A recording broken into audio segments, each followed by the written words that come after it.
Le ciel au-dessus de l'île était couvert de lourds nuages gris, comme si la nature elle-même était en deuil avec moi. J'étais assise au premier rang du funérarium, avec 2 chaises vides à ma droite. 2 chaises que j'avais réservées pour mes fils, William et Antoine. Cependant, je savais qu'elles resteraient vides. Je le savais, mais je les ai laissées quand même.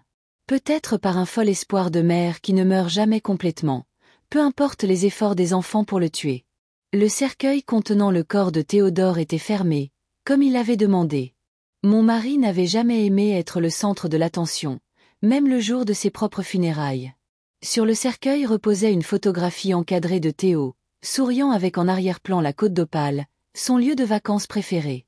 La photo avait été prise il y a 15 ans, lorsque nous pouvions encore nous permettre nos voyages annuels sur la côte, avant que la maladie ne commence à saper sa santé, avant que les factures médicales ne consument la plupart de nos économies. « Véronique, ma chérie, as-tu besoin de quelque chose ?» demanda doucement Nathalie Parish, ma meilleure amie depuis nos jours de travail à l'usine. Elle était assise à ma gauche, sa main ridée serrant fermement la mienne. Je secouai la tête. De quoi pourrais-je bien avoir besoin? Théo était parti, et mes fils, eh bien, ils avaient fait leur choix. Le funérarium se remplissait progressivement.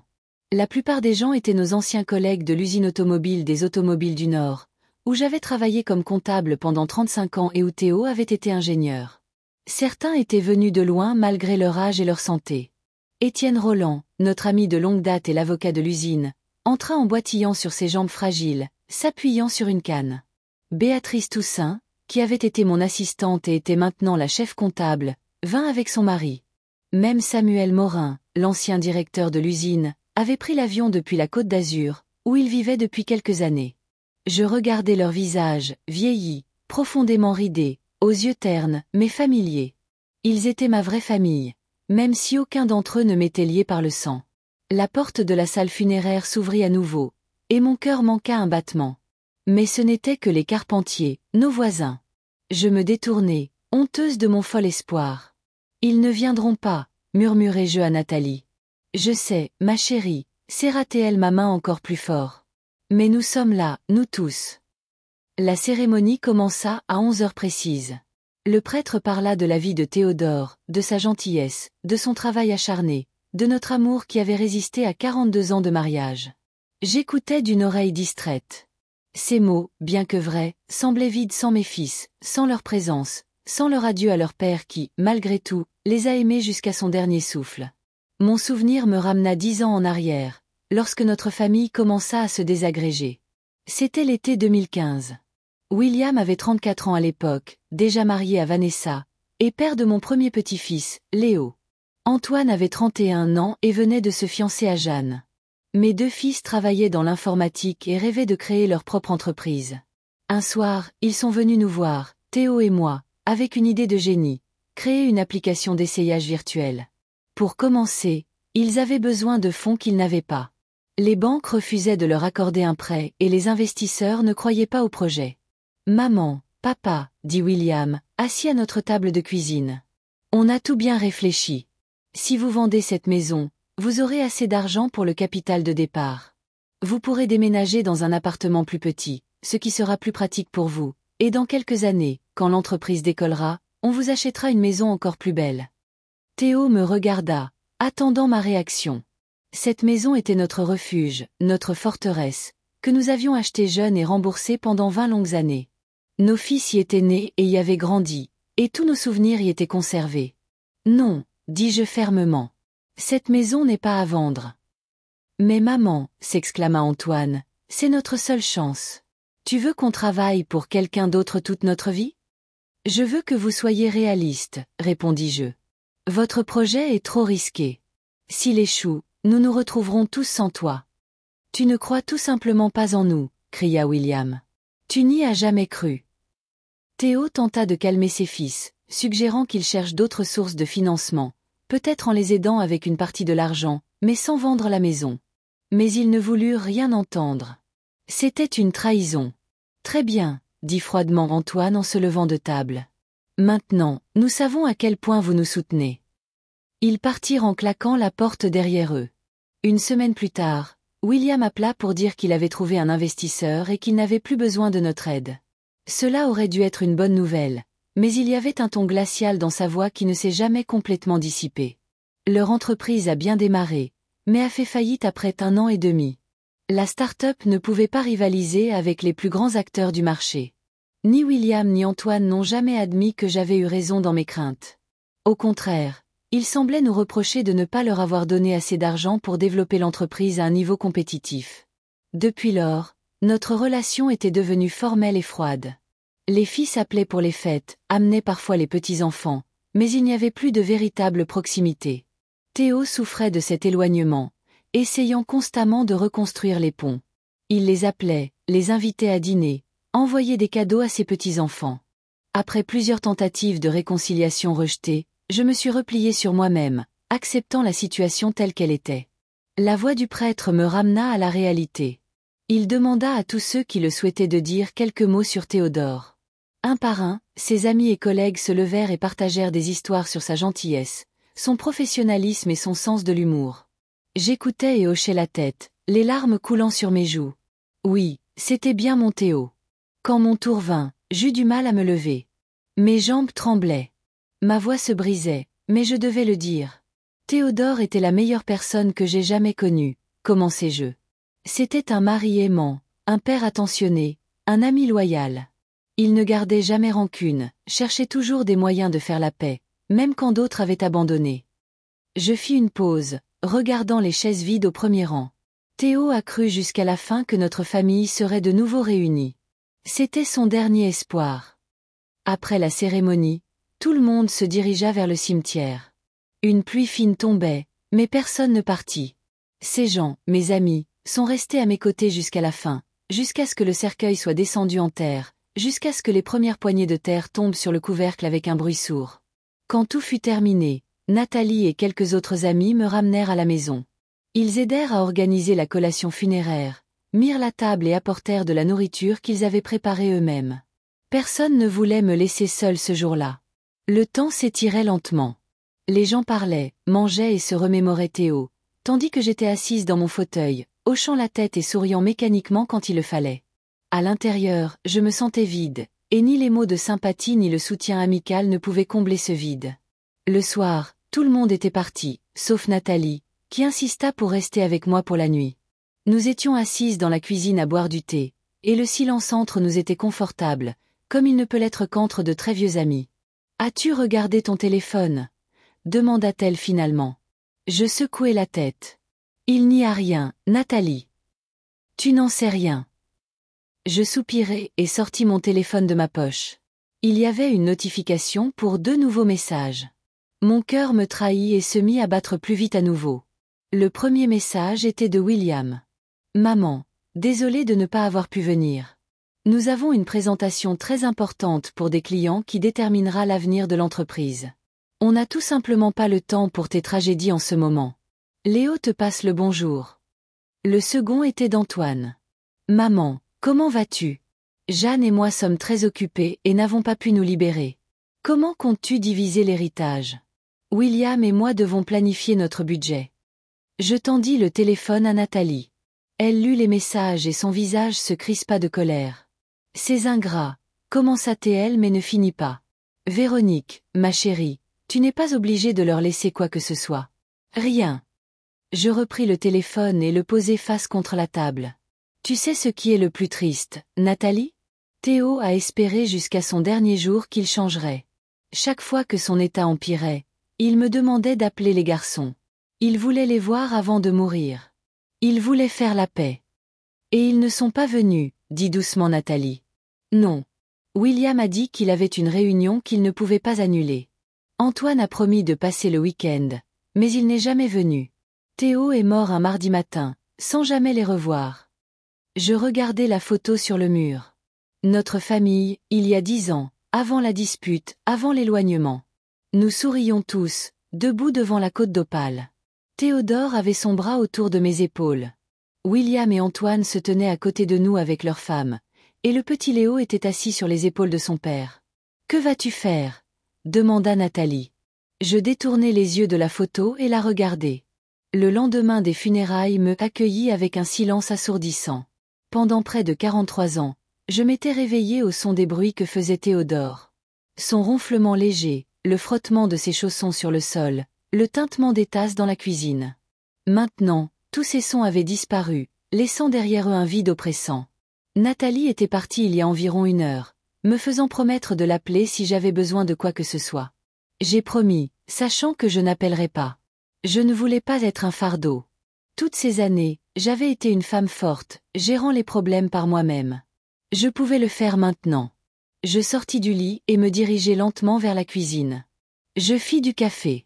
Trop pour une seule personne. Par habitude, je dus en jeter la moitié. Une autre habitude que je devrais perdre. Mon regard tomba sur le téléphone posé sur la table de la cuisine. Les messages d'hier de mes fils étaient toujours là, non lus. Je pris le téléphone et relus les lignes. On n'a tout simplement pas le temps pour tes tragédies en ce moment. Comment comptes-tu diviser l'héritage ? 10 ans s'étaient écoulés depuis ce jour fatidique où Théo et moi avions refusé de vendre la maison pour leur idée d'entreprise. Et la blessure saignait toujours. Pas pour eux, cependant. Pour moi. Ils ne semblaient pas s'en soucier. Ils avaient trouvé leur investisseur, lancé leur start-up, et quand elle a échoué, ils ont simplement tourné la page sans s'excuser ni admettre qu'ils avaient eu tort. Je me souvins comment Théodore avait essayé de réparer la relation. Il appelait William et Antoine chaque semaine, les invitait à dîner, leur rendait visite même quand ils ne se sentaient pas bien. Il trouvait généralement des excuses pour ne pas venir. Et s'ils venaient, ce n'était que pour un court instant, clairement mal à l'aise, comme s'ils accomplissaient un devoir désagréable. Après la faillite de leur entreprise, Théodore leur a offert une aide financière. Ils ont accepté l'argent, mais cela ne nous a pas rapprochés. Au contraire, on aurait dit qu'ils avaient honte de leur échec et nous reprochaient de ne pas les avoir soutenus au départ. Si nous avions vendu la maison, si nous leur avions donné plus d'argent, si nous avions cru en eux, ces accusations tacites flottaient dans l'air à chaque rencontre. Théodore était toujours un optimiste. Ils grandiront, me disait-il. Ils réaliseront que la famille est plus importante que l'orgueil et le ressentiment.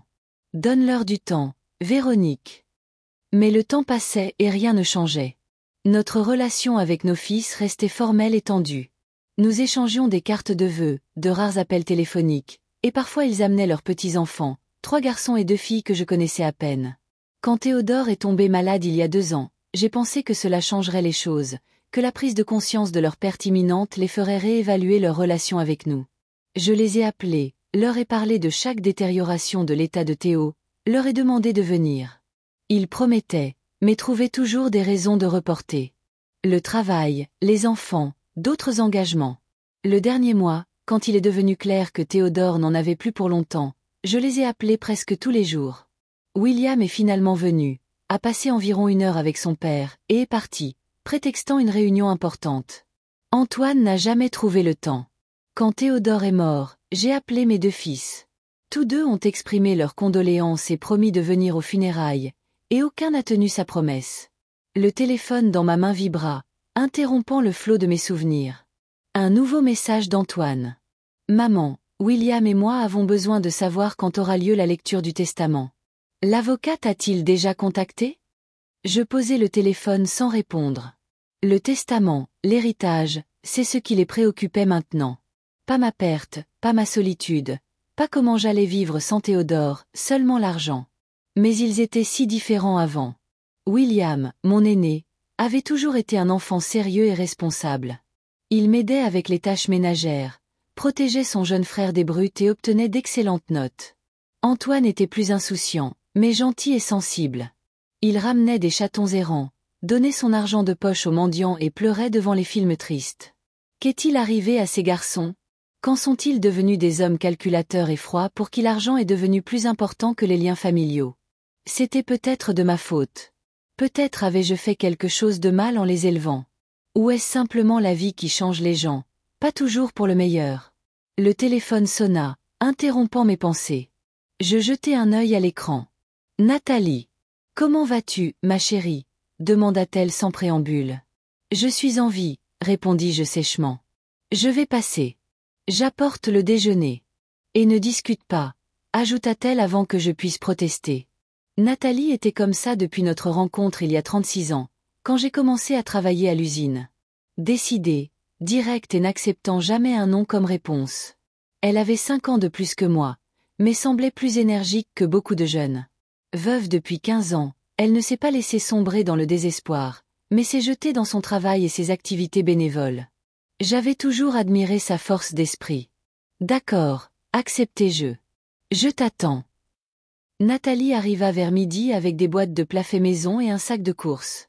Elle ne demanda pas la permission et commença simplement à ranger la nourriture sur les étagères, parlant de sa matinée, du temps, des nouvelles, de tout sauf des funérailles ou de mes fils.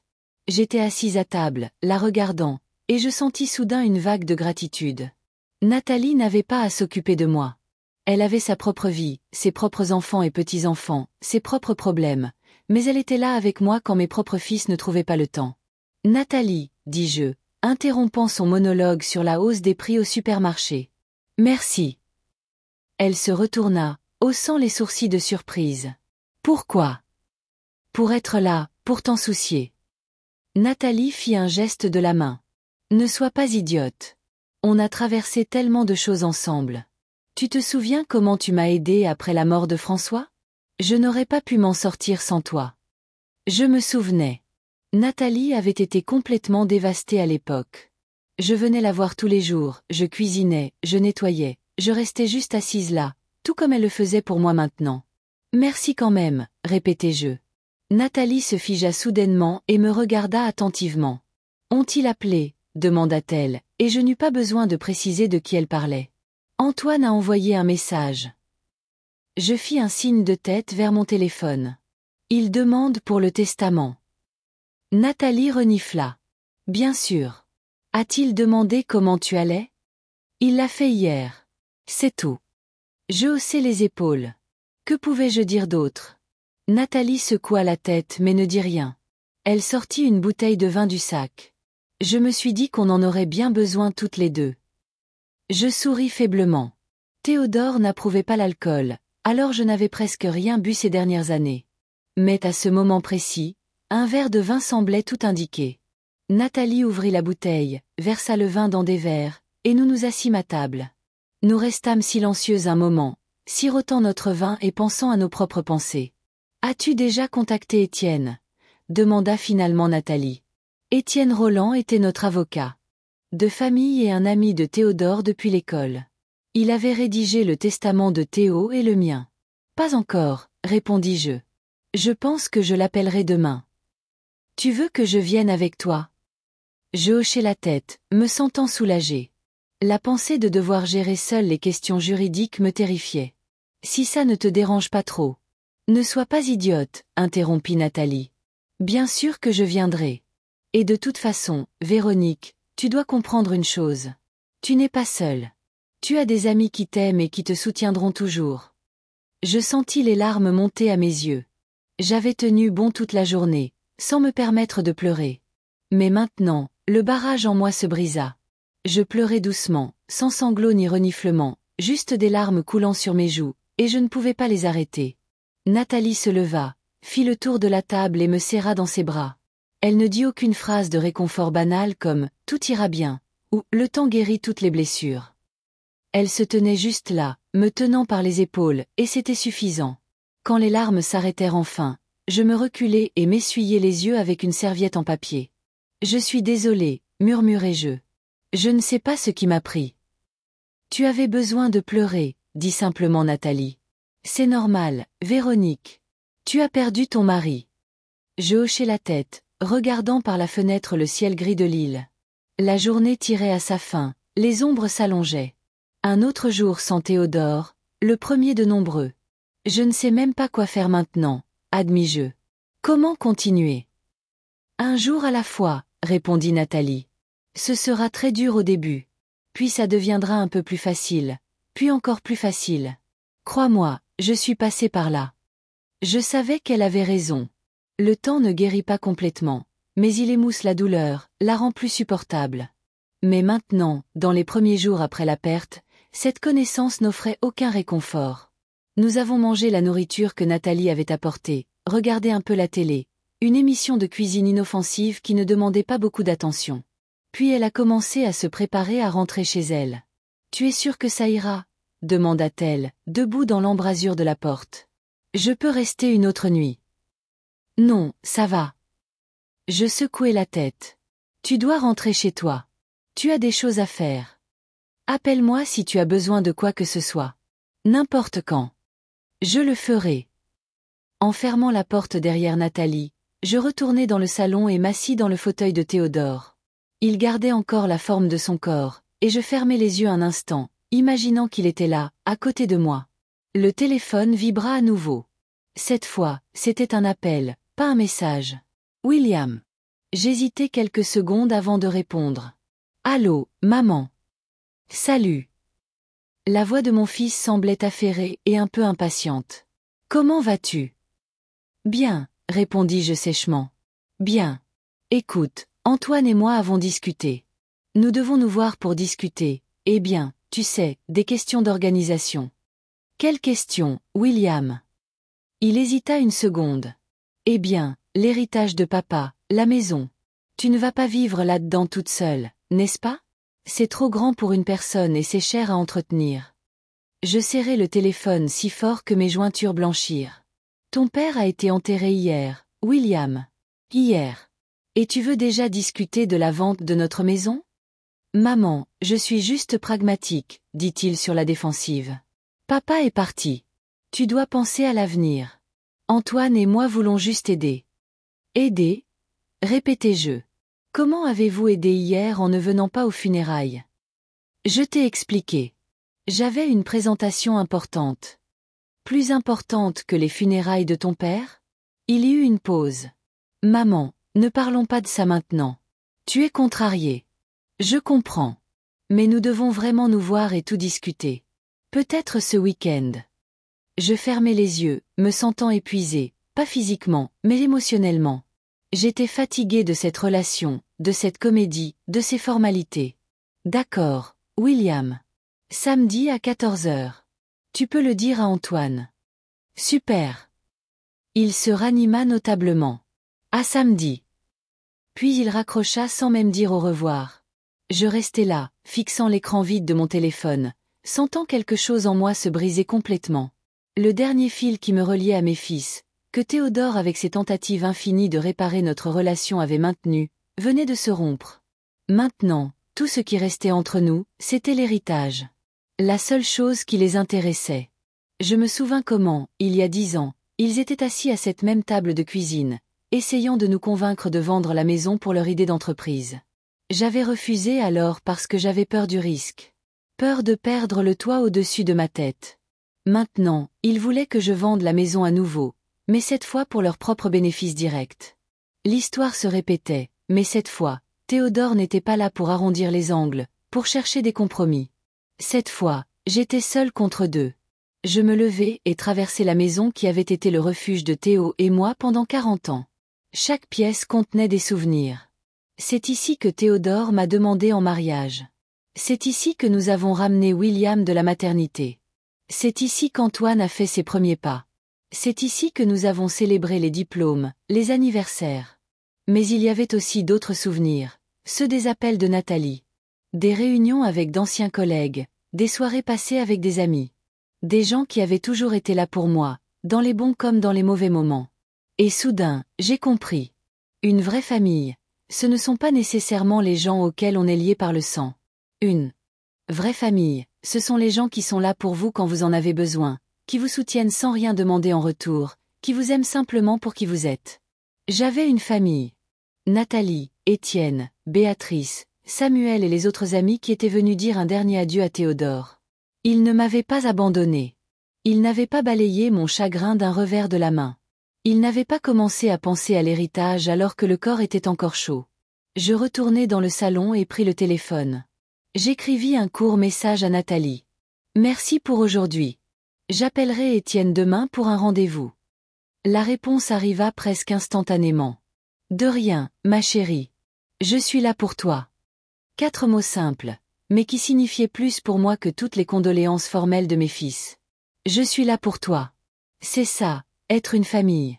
Je suis allée me coucher avec cette pensée, et bien que la douleur de la perte soit restée, quelque chose d'autre s'y était ajouté. Une prise de conscience tranquille que je n'étais pas seule, que je ne l'avais jamais été. Et dans cette prise de conscience, il y avait un étrange et amer réconfort. Une semaine s'écoula après les funérailles de Théodore. 7 jours remplis de silence et de souvenirs. Je m'habituais progressivement à la nouvelle routine. Prendre mon petit déjeuner seul, parler au vide, dormir dans un grand lit en n'en occupant que la moitié.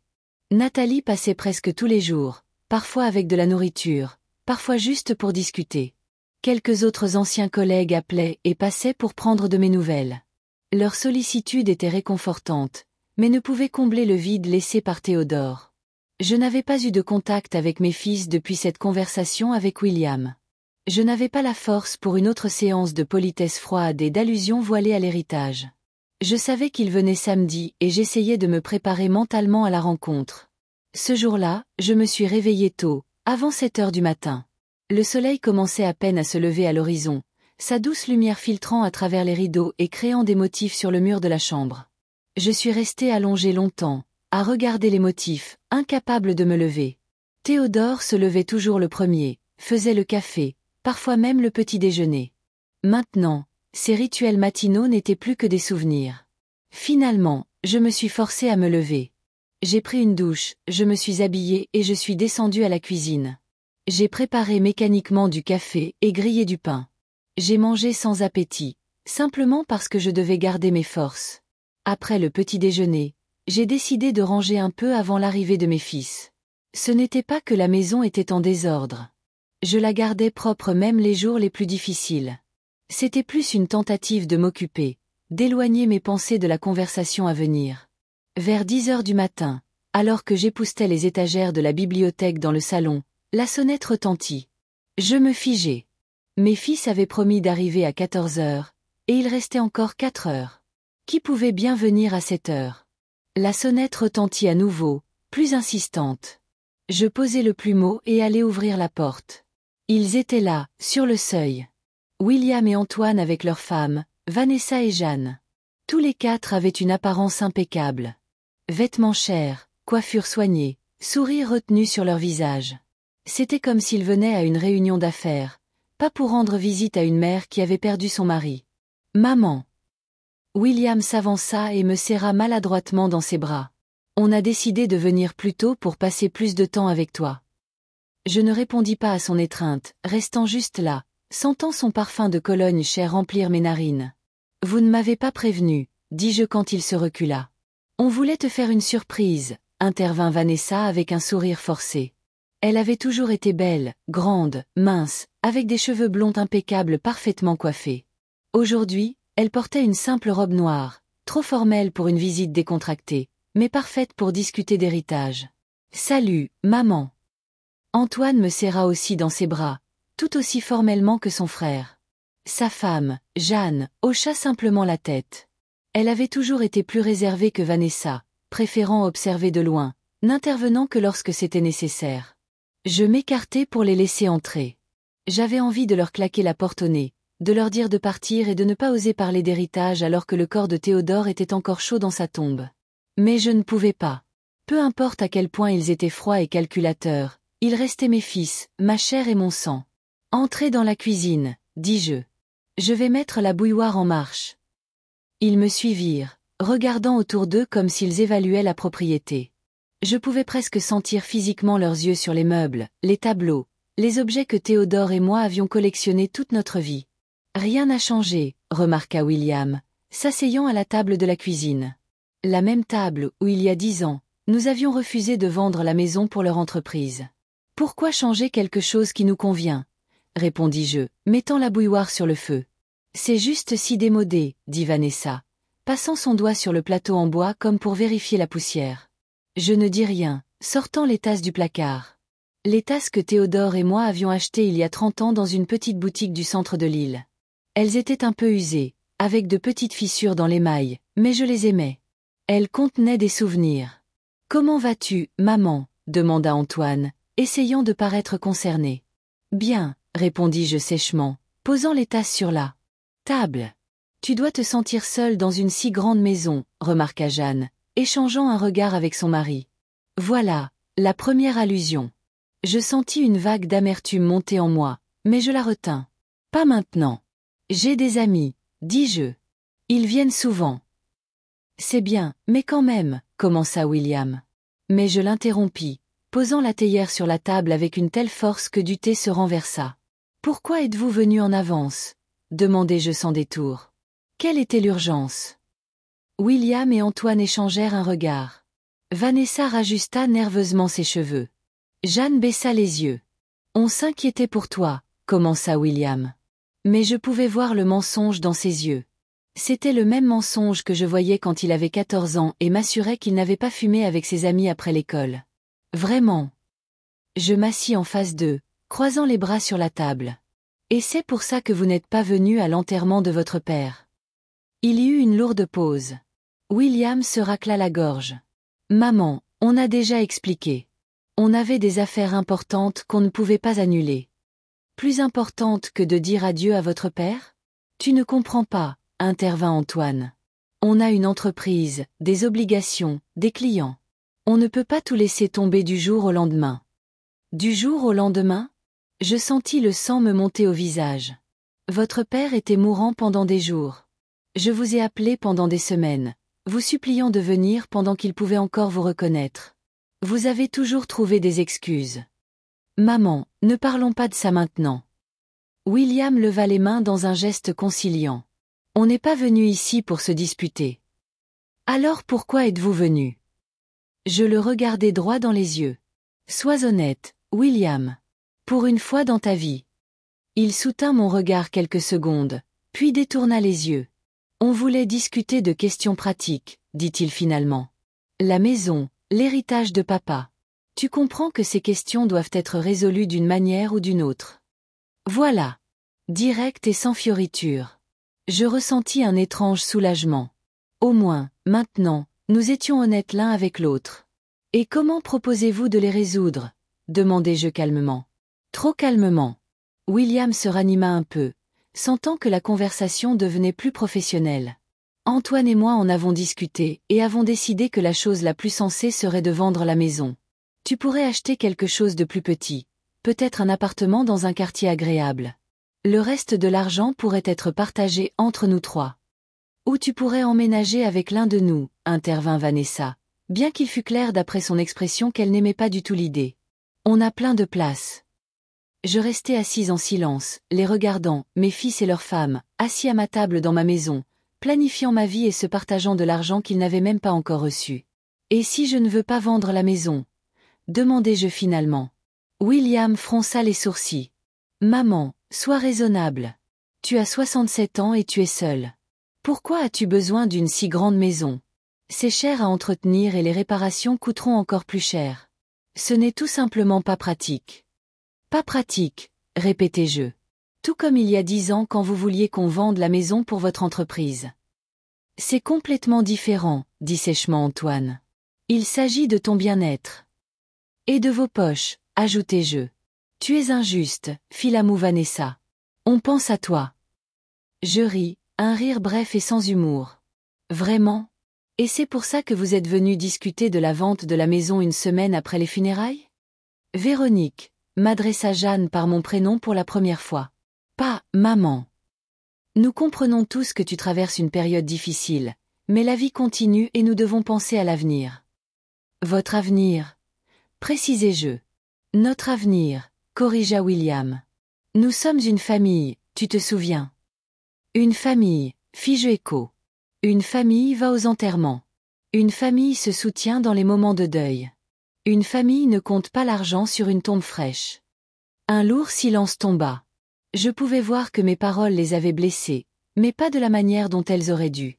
Ils étaient agacés que je ne coopère pas, que j'ose leur rappeler leur échec en tant qu'enfant. Mais je ne voyais aucun remords réel, aucune douleur réelle dans leurs yeux. On sait que tu es contrarié à propos des funérailles, dit finalement William. Et on est désolé de ne pas avoir pu être là, mais maman, on doit avancer. On a des projets qui dépendent de la résolution de ces problèmes. Quel projet? Demandai-je, même si je connaissais déjà la réponse. William et Antoine échangèrent un autre regard. Puis Antoine se racla la gorge et dit, on veut lancer une nouvelle entreprise, une plateforme en ligne pour le travail à distance. C'est une excellente idée, mais on a besoin d'un capital de départ. Et vous comptez sur l'argent de la vente de cette maison, dis-je, non comme une question, mais comme une affirmation. Pas seulement, dit rapidement William. On a d'autres sources, mais oui, cet argent serait d'une grande aide. Je secouai la tête, me sentant épuisée. 10 ans s'étaient écoulés, et rien n'avait changé. Ils nous voyaient toujours, Théodore et moi, comme une simple source de financement pour leur plan grandiose. Votre père a laissé un testament, dis-je finalement. Étienne Roland est son exécuteur testamentaire. Je le rencontre la semaine prochaine pour discuter des détails. Étienne. S'étonna William.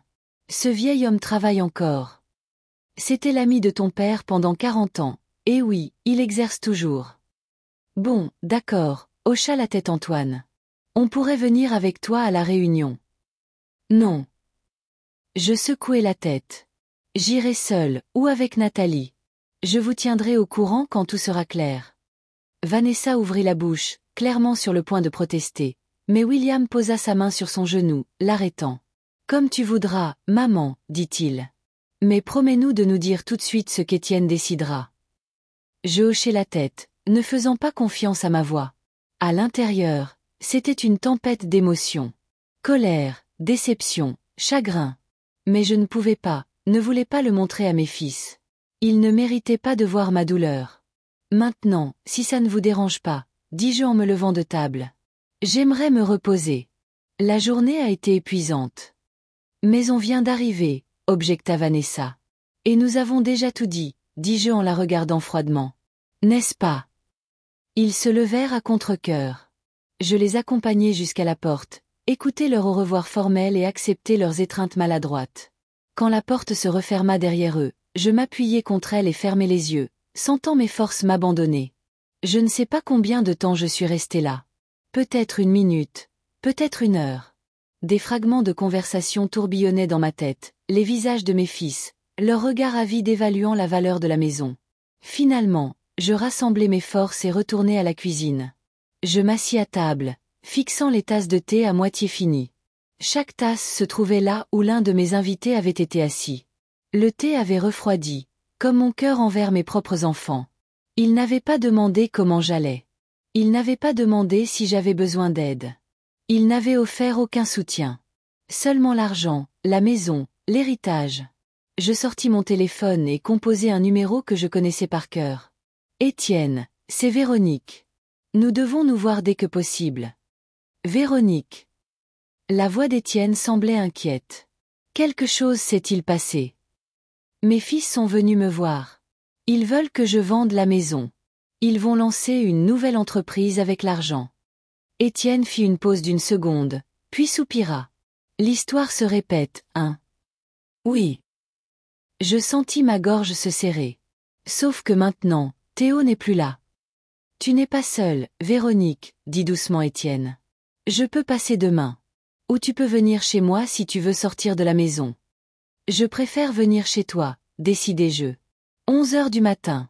Je t'attendrai. Et Véronique? Oui. Théo s'est occupé de tout. Ne t'inquiète pas. Je raccrochai, me sentant étrangement calme. Théo avait toujours plusieurs longueurs d'avance.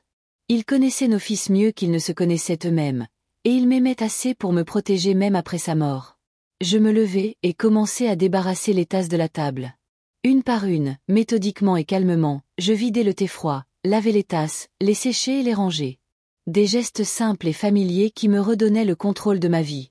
Quand j'eus fini avec la vaisselle, je m'assis dans le fauteuil de Théodore dans le salon et fermai les yeux. Des images flottaient devant mes yeux. William et Antoine enfants, leurs premiers pas, leurs premiers mots, leur succès à l'école, leur diplôme. Quand avait-il tant changé? À quel moment l'argent était-il devenu plus important pour eux que la famille? Je n'avais pas les réponses à ces questions. Tout ce que je savais, c'est que je ne pouvais plus faire semblant. Je ne pouvais plus faire semblant que tout allait bien, que nous étions toujours une famille. Quelque chose s'était brisé de manière irrévocable, et je n'étais pas sûre de vouloir le réparer. Demain, je rencontrerai Étienne. Je découvrirai ce que Théodore avait prévu, et ensuite je déciderai de la suite. Et aujourd'hui, je me permettrai juste de ressentir la douleur de la dernière trahison de mes enfants. La douleur n'était pas aussi vive qu'avant. C'était plutôt une douleur sourde, comme une vieille blessure qui ne guérirait jamais complètement. Je pris mon téléphone et envoyai un texto à Nathalie. Ils sont passés. Ils veulent que je vende la maison pour leur nouvelle entreprise. Je rencontre Étienne demain. La réponse arriva presque immédiatement. Je le savais. Tu veux que je vienne avec toi voir Étienne? Oui, répondis-je. S'il te plaît. Ce simple échange de messages m'apporta plus de réconfort que toute la visite de mes fils. Je savais que Nathalie serait là pour moi, qu'elle soutiendrait n'importe laquelle de mes décisions. Elle était ma vraie famille. Je regardai l'horloge. Il n'était que 14 heures. La journée qui était censée être remplie de la visite de mes fils était maintenant vide. Mais dans ce vide, je ressentais une étrange sensation de liberté. Liberté des attentes, des espoirs de réconciliation, des rêves d'une vraie famille. Maintenant, je pouvais avancer. Et la rencontre de demain avec Étienne était le premier pas. Je ne sais pas encore, mais je sais que Théo voudrait que je continue à vivre, quoi qu'il arrive. Et je vais essayer, Nathalie. Je vais vraiment essayer. Cette nuit-là, je n'ai pas pu dormir pendant longtemps. J'étais allongée dans le lit que Théo et moi avions partagé, si vide et si froid sans lui, et je pensais aux chaises vides au premier rang de la salle funéraire. Ces chaises vides parlaient plus fort que n'importe quel mot. Elles disaient que j'avais perdu non seulement mon mari, mais aussi mes fils, et c'était une douleur à laquelle il était impossible de se préparer, même en sachant qu'elle était inévitable. Une semaine s'écoula après les funérailles de Théodore. 7 jours remplis de silence et de souvenirs. Je m'habituais progressivement à la nouvelle routine. Prendre mon petit déjeuner seul, parler au vide, dormir dans un grand lit en n'en occupant que la moitié. Nathalie passait presque tous les jours, parfois avec de la nourriture, parfois juste pour discuter. Quelques autres anciens collègues appelaient et passaient pour prendre de mes nouvelles. Leur sollicitude était réconfortante, mais ne pouvait combler le vide laissé par Théodore. Je n'avais pas eu de contact avec mes fils depuis cette conversation avec William. Je n'avais pas la force pour une autre séance de politesse froide et d'allusions voilées à l'héritage. Je savais qu'il venait samedi et j'essayais de me préparer mentalement à la rencontre. Ce jour-là, je me suis réveillée tôt, avant 7 heures du matin. Le soleil commençait à peine à se lever à l'horizon, sa douce lumière filtrant à travers les rideaux et créant des motifs sur le mur de la chambre. Je suis restée allongée longtemps, à regarder les motifs, incapable de me lever. Théodore se levait toujours le premier, faisait le café, parfois même le petit déjeuner. Maintenant, ces rituels matinaux n'étaient plus que des souvenirs. Finalement, je me suis forcée à me lever. J'ai pris une douche, je me suis habillée et je suis descendue à la cuisine. J'ai préparé mécaniquement du café et grillé du pain. J'ai mangé sans appétit, simplement parce que je devais garder mes forces. Après le petit déjeuner, j'ai décidé de ranger un peu avant l'arrivée de mes fils. Ce n'était pas que la maison était en désordre. Je la gardais propre même les jours les plus difficiles.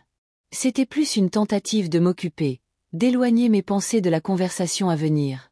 Vers 10 heures du matin, alors que j'époussetais les étagères de la bibliothèque dans le salon, la sonnette retentit.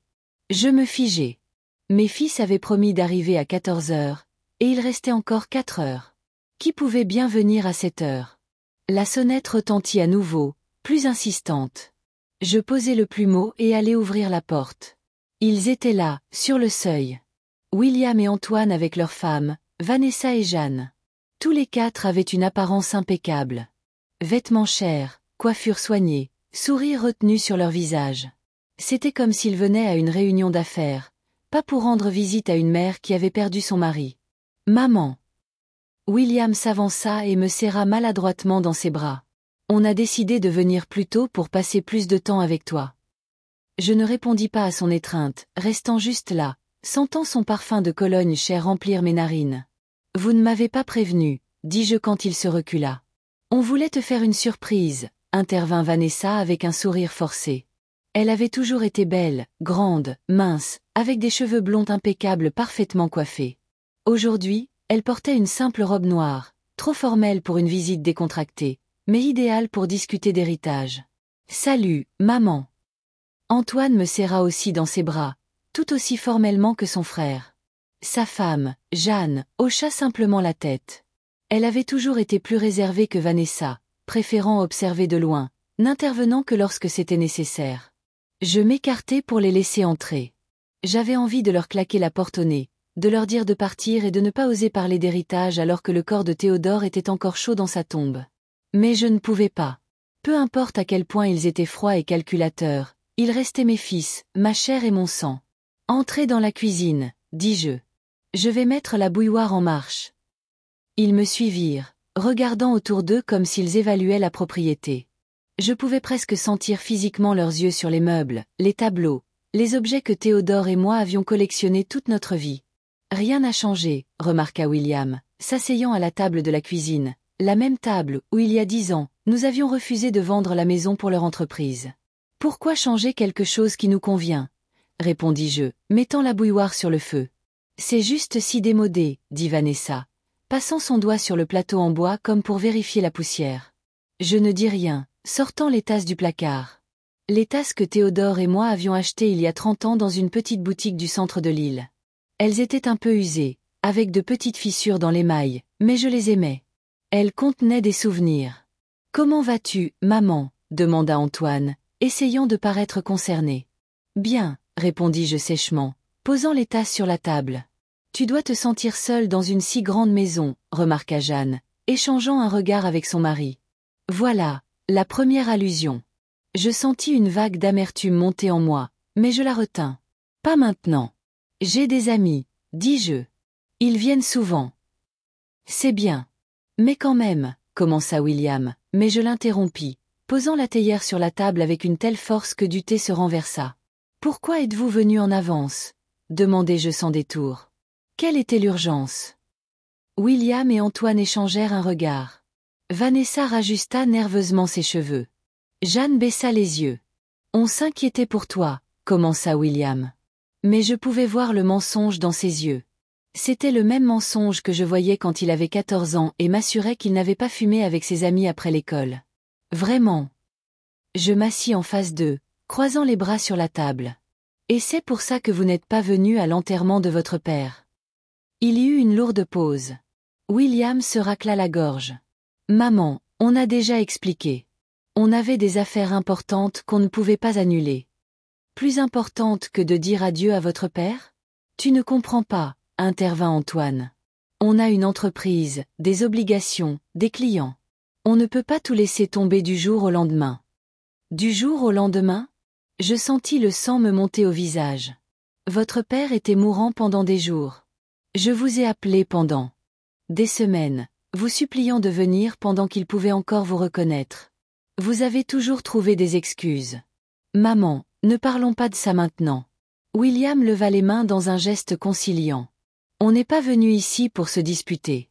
Alors pourquoi êtes-vous venu? Je le regardai droit dans les yeux. Sois honnête, William, pour une fois dans ta vie. Il soutint mon regard quelques secondes, puis détourna les yeux. On voulait discuter de questions pratiques, dit-il finalement. La maison, l'héritage de papa. Tu comprends que ces questions doivent être résolues d'une manière ou d'une autre. Voilà. Direct et sans fioriture. Je ressentis un étrange soulagement. Au moins, maintenant, nous étions honnêtes l'un avec l'autre. Et comment proposez-vous de les résoudre? Demandai-je calmement. Trop calmement. William se ranima un peu, sentant que la conversation devenait plus professionnelle. Antoine et moi en avons discuté et avons décidé que la chose la plus sensée serait de vendre la maison. Tu pourrais acheter quelque chose de plus petit, peut-être un appartement dans un quartier agréable. Le reste de l'argent pourrait être partagé entre nous trois. Ou tu pourrais emménager avec l'un de nous, intervint Vanessa, bien qu'il fût clair d'après son visage qu'elle n'aimait pas du tout l'idée. On a assez de place.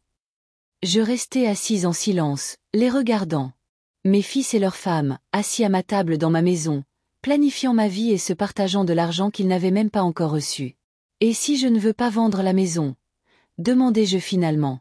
William fronça les sourcils. Maman, sois raisonnable. Tu as 67 ans et tu es seule. Pourquoi as-tu besoin d'une si grande maison? C'est cher à entretenir et les réparations coûteront encore plus cher. Ce n'est tout simplement pas pratique. Pas pratique, répétai-je. Tout comme il y a 10 ans quand vous vouliez qu'on vende la maison pour votre entreprise. C'est complètement différent, dit sèchement Antoine. Il s'agit de ton bien-être. Et de vos poches, ajoutai-je. Tu es injuste. Vanessa fit la moue. On pense à toi. Je ris, un rire bref et sans amusement. Vraiment? Et c'est pour ça que vous êtes venu discuter de la vente de la maison une semaine après les funérailles? Véronique. Jeanne m'adressa par mon prénom pour la première fois, Pas, maman. Nous comprenons tous que tu traverses une période difficile, mais la vie continue et nous devons penser à l'avenir. Votre avenir, précisai-je. Notre avenir ensemble, corrigea William. Nous sommes une famille, tu te souviens. Une famille, fis-je écho. Une famille va aux enterrements. Une famille se soutient dans les moments de deuil. Une famille ne compte pas l'argent sur une tombe fraîche. Un lourd silence tomba. Je pouvais voir que mes paroles les avaient blessés, mais pas de la manière dont elles auraient dû. Ils étaient agacés que je ne coopère pas, que j'ose leur rappeler leur échec en tant qu'enfant. Mais je ne voyais aucun remords réel, aucune douleur réelle dans leurs yeux. On sait que tu es contrarié à propos des funérailles, dit finalement William. Et on est désolé de ne pas avoir pu venir, mais maman, on doit avancer. On a des projets qui dépendent de la résolution de ces problèmes. Quel projet ? Demandai-je, même si je connaissais déjà la réponse. William et Antoine échangèrent un autre regard. Puis Antoine se racla la gorge et dit « On veut lancer une nouvelle entreprise, une plateforme en ligne pour le travail à distance.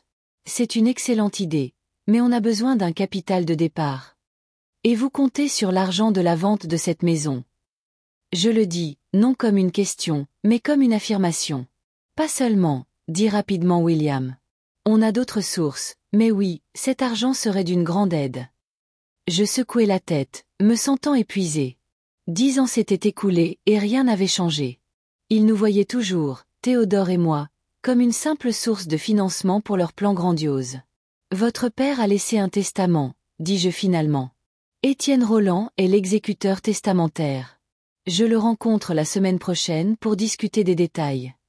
Étienne ? Demanda William, surpris. Ce vieil homme travaille encore. C'était l'ami de ton père pendant 40 ans, et oui, il exerce toujours. Bon, d'accord. Antoine hocha la tête. On pourrait venir avec toi à la réunion. Non. Je secouai la tête.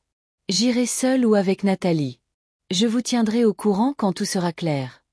Vanessa ouvrit la bouche, clairement sur le point de protester, mais William posa sa main sur son genou, l'arrêtant. « Comme tu voudras, maman, dit-il. Mais promets de nous dire ce qu'Étienne décidera. » Je hochai la tête, ne faisant pas confiance à ma voix. Une tempête d'émotions faisait rage en moi. Colère, déception, chagrin, mais je ne pouvais pas, ne voulais pas le montrer à mes fils. Ils ne méritaient pas de voir ma douleur. Maintenant, si ça ne vous dérange pas, dis-je en me levant de table.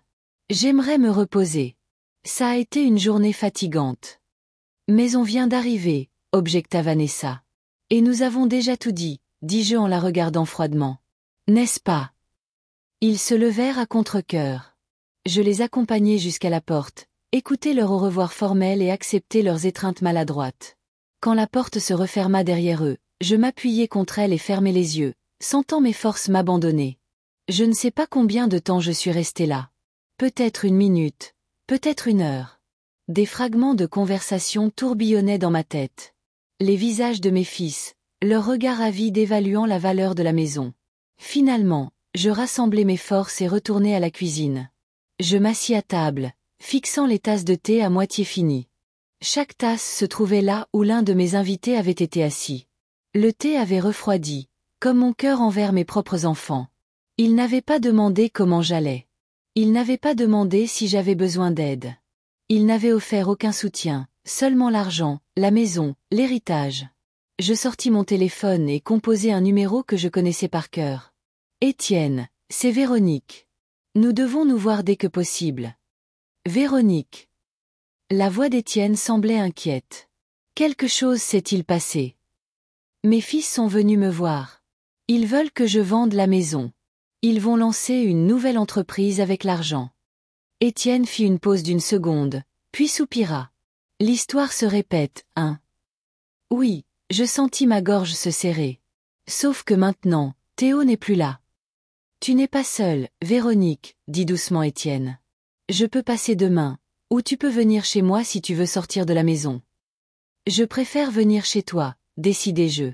À 11h du matin, je t'attendrai. Et Véronique? Oui. Théo s'est occupé de tout. Ne t'inquiète pas. Je raccrochai, me sentant étrangement calme. Théo avait toujours plusieurs longueurs d'avance. Ils connaissaient nos fils mieux qu'ils ne se connaissaient eux-mêmes. Et ils m'aimaient assez pour me protéger même après sa mort. Je me levai et commençai à débarrasser les tasses de la table. Une par une, méthodiquement et calmement, je vidai le thé froid, lavai les tasses, les séchai et les rangeai. Des actions simples et familières qui me redonnaient le contrôle de ma vie. Quand j'eus fini avec la vaisselle, je m'assis dans le fauteuil de Théodore dans le salon et fermai les yeux. Des images flottaient devant mes yeux. William et Antoine enfants, leurs premiers pas, leurs premiers mots, leur succès à l'école, leur diplôme. Quand avait-il tant changé? À quel moment l'argent était-il devenu plus important pour eux que la famille? Je n'avais pas les réponses à ces questions. Tout ce que je savais, c'est que je ne pouvais plus faire semblant. Je ne pouvais plus faire semblant que tout allait bien, que nous étions toujours une famille. Quelque chose s'était brisé de manière irrévocable, et je n'étais pas sûre de vouloir le réparer.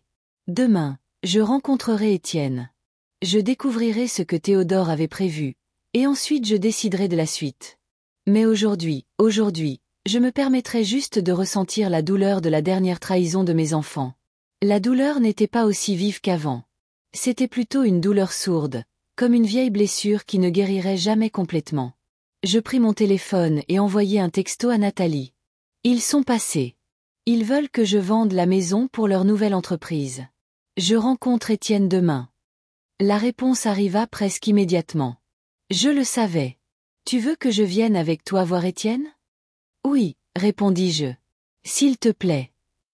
Ce simple échange m'apporta plus de réconfort que toute la visite de mes fils. Je savais que Nathalie serait là pour moi, qu'elle soutiendrait n'importe laquelle de mes décisions. Elle était ma vraie famille.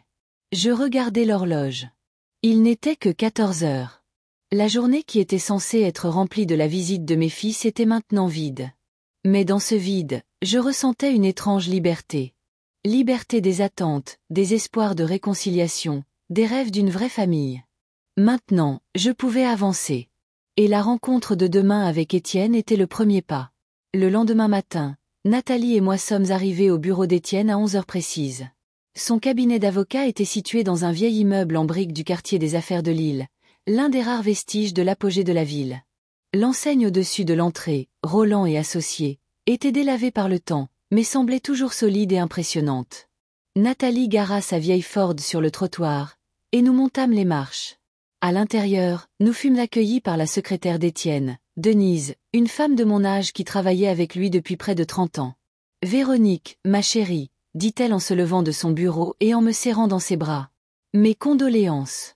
Théodore était un homme merveilleux. » « Merci, Denise. » Je souris faiblement.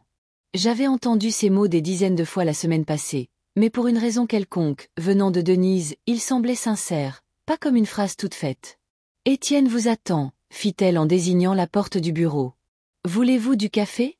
Du thé? » « Un café serait bien, » répondit Nathalie. Denise hocha la tête et se dirigea vers la cafetière dans le coin de la réception pendant que nous nous dirigions vers le bureau. Je frappai et, entendant le familier entrer, j'ouvris la porte. Étienne était assis à un bureau en chêne massif couvert de dossiers et de papiers. Malgré ses 72 ans, il avait l'air énergique et concentré. Seules les rides profondes de son visage et ses cheveux entièrement gris trahissaient son âge. En nous voyant, il se leva, s'appuyant sur une canne, séquelle d'un accident de voiture 15 ans plus tôt. Véronique, Nathalie, nous serra-t-il dans ses bras. Je suis content de vous voir, même si j'aurais aimé que les circonstances soient différentes. Nous nous assîmes dans des fauteuils en cuir en face de son bureau. Denise apporta du café et partit discrètement, refermant la porte derrière elle. Alors, Étienne joignit ses mains sur la table. Vos fils veulent que vous vendiez la maison. Ce n'était pas une question, mais une affirmation. Je hochai la tête. Ils sont arrivés hier, encore plus tôt que promis. Ils ont dit qu'ils s'inquiétaient pour moi, mais ont presque immédiatement orienté la conversation vers l'héritage et la maison. Pas surprenant, marmonna Étienne. Théodore avait prévu quelque chose comme ça. Je haussai les sourcils. Que veux-tu dire? Étienne soupira et sortit un dossier de son tiroir. Théo est venu me voir il y a environ 6 mois, quand il est devenu clair que sa maladie progressait. Il voulait s'assurer que vous seriez protégés de tout le monde, y compris de William et Antoine. Il ouvrit le dossier et plaça un document devant moi. Ceci est une copie de son dernier testament. J'ai l'original dans mon coffre. Je pris le document avec des mains tremblantes. Je jetai un œil à la première page. Formulation juridique standard. Je tournai à la deuxième page où commençait la répartition des biens. Il vous a laissé la maison entièrement, continua Étienne pendant que je lisais, avec la clause que vous pouvez en disposer comme bon vous semble, sans consulter les enfants ni obtenir leur consentement. Je hochai la tête, étudiant toujours le document. De plus, Étienne sortit quelques autres papiers du dossier. Théo avait une assurance vie dont j'étais le seul à connaître l'existence, une somme assez importante. Il me tendit le document de la compagnie d'assurance et je faillis m'étouffer en voyant le montant. 500 000 €. Je regardai Étienne avec stupéfaction. D'où cela vient-il? Nous n'aurions jamais pu nous permettre une telle assurance. Théo a commencé à la payer il y a environ 10 ans, expliqua Étienne. Après ce conflit avec ses fils au sujet de la vente de la maison. Il voulait s'assurer que vous auriez un coussin financier si quelque chose lui arrivait. Je sentis les larmes monter à mes yeux. Théodore avait toujours pris soin de moi, même quand je ne le savais pas. De plus, continua Étienne, vous avez un portefeuille d'investissement qui est également assez conséquent. Théo a toujours été un investisseur prudent, mais constant. Il me montra un autre papier, un relevé de compte d'investissement. 300 000 € supplémentaires. Plus la pension de Théo, qui vous revient maintenant, et votre propre pension. Étienne se pencha en arrière dans sa chaise. En somme, Véronique, vous n'êtes pas une veuve pauvre. Vous avez une maison entièrement payée et assez d'argent pour vivre confortablement pour le reste de votre vie, même si vous vivez jusqu'à 100 ans. J'étais assise là, abasourdie. Théodore et moi avions toujours vécu frugalement, économisant ce que nous pouvions, mais je n'aurais jamais imaginé que nous avions accumulé autant. Théodore ne m'a jamais parlé de l'assurance, murmurai-je. Il ne voulait pas vous inquiéter, dit doucement Étienne. Et pour être honnête, il craignait que si William et Antoine l'apprenaient, ils vous mettraient encore plus de pression. Nathalie, qui était restée silencieuse tout ce temps, me serra soudain la main. Théo a pris soin de toi, dit-elle. Comme toujours. Je hochai la tête, ne faisant pas confiance à ma voix. Mon Théodore, toujours à penser à plusieurs longueurs d'avance, toujours à prendre soin de sa famille. Quant aux fils, continua Étienne. Théo leur a laissé 50 000 € chacun, et 10 000 € à chaque petit enfant, mais à la condition que l'argent ne puisse être utilisé que pour l'éducation. Je hochai la tête, d'accord avec la décision de Théo. C'était juste de ne pas laisser les enfants sans héritage, mais de ne pas leur en donner assez pour qu'ils puissent le dépenser dans une autre idée d'entreprise risquée. Quand aura lieu la lecture officielle du testament? Demandai-je. Je peux l'organiser à tout moment qui vous conviendra, répondit Étienne. Mais Véronique, vous devez savoir que la loi vous donne le droit de modifier certaines dispositions du testament concernant la répartition des biens. Théo l'avait prévu. Je levai les yeux. Modifier. Oui. Étienne hocha la tête.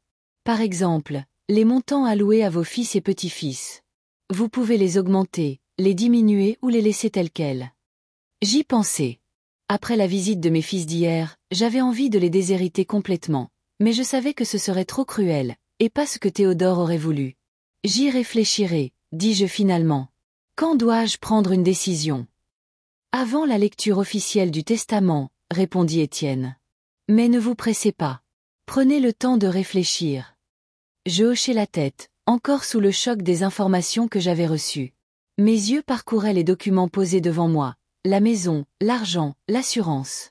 Soudain, je ressentis une étrange sensation de libération. Je n'étais pas une veuve sans défense, dépendante de la miséricorde de mes enfants. J'avais des options, des choix. Étienne, dis-je en levant les yeux. Et si je veux vendre la maison?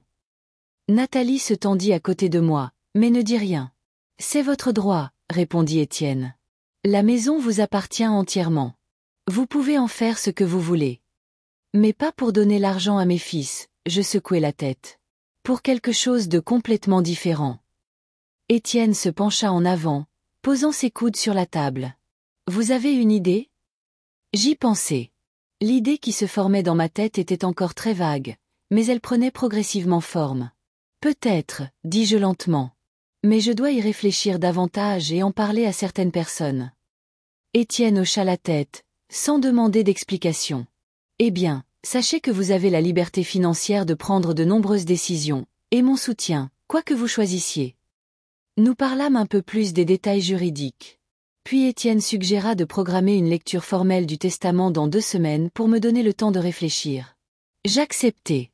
Quand Nathalie et moi quittâmes le bureau et montâmes dans la voiture, elle se tourna vers moi. Alors, c'était quoi cette idée dont tu parlais à Étienne? Je regardai par le pare-brise le ciel gris de l'île. Tu te souviens comment on parlait de la difficulté d'être seul quand on est vieux? Après la mort de François, quand tu déménageais dans ton nouvel appartement. Nathalie hocha la tête. Bien sûr que je m'en souviens. J'ai dit à l'époque qu'il vaudrait mieux que nous, les vieux, restions ensemble au lieu de nous disperser dans des maisons et des appartements séparés. Exactement. Je me tournai vers elle. Et si on restait vraiment ensemble? Et si, au lieu de vivre seul, on se regroupait? Nathalie fronça les sourcils, ne comprenant pas tout à fait. Tu suggères qu'on vive ensemble dans ta maison? Pas seulement toi et moi, je secouai la tête. Mais nos autres amis, d'anciens collègues, ceux qui, comme nous, sont seuls. Béatrice, Samuel, peut-être Denise si elle est intéressée. On pourrait vendre ma maison et acheter quelque chose de plus grand, ou la réaménager, faire des chambres séparées pour tout le monde, une cuisine commune, un salon. Je m'arrêtai, remarquant les yeux de Nathalie s'écarquiller. C'est une idée trop folle, demandai-je, incertaine. Nathalie resta silencieuse quelques secondes, puis secoua lentement la tête. Non, c'est brillant, Véronique.